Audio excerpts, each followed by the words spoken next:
Der Fritzl, der hat ein wenig einen Sprachfehler gehabt, meint sie am Nachsehen, der hat seinen Kumpel getroffen.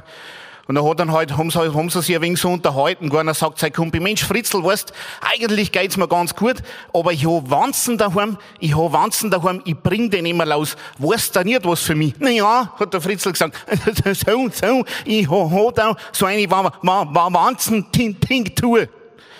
Sein Freund geschaut, er sagt, der Fritzl, das ist ja super, aber wie funktioniert denn das? Na ja, ganz einfach.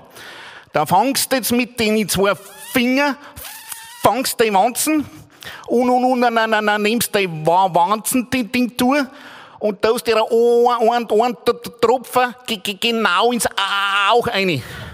Nein, sicht's nichts mehr, find nichts mehr zum Fressen, verhungert und verreckt.